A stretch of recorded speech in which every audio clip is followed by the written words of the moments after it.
நாம் தமிழர் கட்சியின் ஒருங்கிணைப்பாளர் சீமான் தற்போது செய்தியாளர் சந்திக்கிறார். நேரலையில் பார்க்கலாம். சாதிய இழிவு தீண்டாமையில வச்சு என்னை கொடுமைப்படுத்தின, திருப்பி மதத்துக்குள்ள போய் நிம்மதியா வாழலாம்னு சிறுபான்மையினு வச்சு நசுக்கிறேன். உரல்ல வச்சு இடிச்சா தாங்க முடியாம குதிச்சா செக்குல போட்டு ஆட்டுற. உன் மனநிலை என்ன? நீ அரசியல் பேசு, மனிதம் பேசு.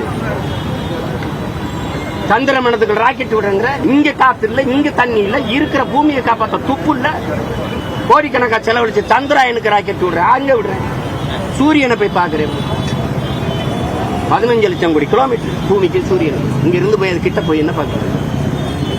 சூரியனா திமுக சின்ன ஒண்ணு பக்கத்துல சூரியன், அதை வேணா பாத்து என்ன தேவை இருக்கு. காமெடி பண்ணிட்டு அலையுது.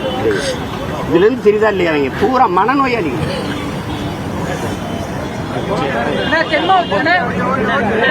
கட்டக்கூடாது இல்ல இல்ல, எதிர்ப்பு தெரிவிக்கல. இவங்க கட்சி ஆச்சு, இவங்க கூட்டணி கட்சி தானே, இவங்க கூட்டணி கட்சி தானே. இங்க இருக்கிற கம்யூனிஸ்ட், அங்க இருக்கிற எதிர்கட்சி காங்கிரஸ் என்ன பண்ணுது? இங்க இருக்கிற தலைவர் அங்க இருக்கிற தலைவரோட பேசி கட்டாத சொல்ல முடியாதா? மேகதாத்தலான கட்டாத இங்க இருக்கிற பிஜேபி தலைவர்கள் அங்கே போய் பேசுவாங்களா? இப்ப தெரியுதா தமிழ் தேசிய அரசியல் ஏன் தேவைப்படுதுன்னு? தமிழகத்துல தென் மாநிலத்துல 3வது பெரிய கட்சியா பாரதிய ஜனதா உருவெடுக்கும் அண்ணாமலை அனுச்சு நின்று போட்டிட்டு ஆன்மகனா காட்டு.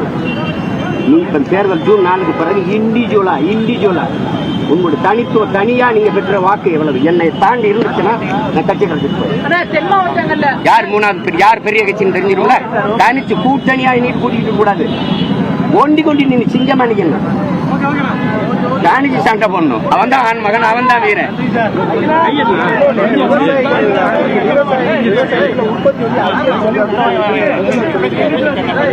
ஒருவேளை அவர் பண்ணவில்லை, நிலத்துல விவசாயம் பண்றாரு. நாம் தமிழர் கட்சியின் தலைமை ஒருங்கிணைப்பாளர் சீமான் அவர்களுடைய செய்தியாளர் சந்திப்பை நேரலையில் பார்த்தோம்.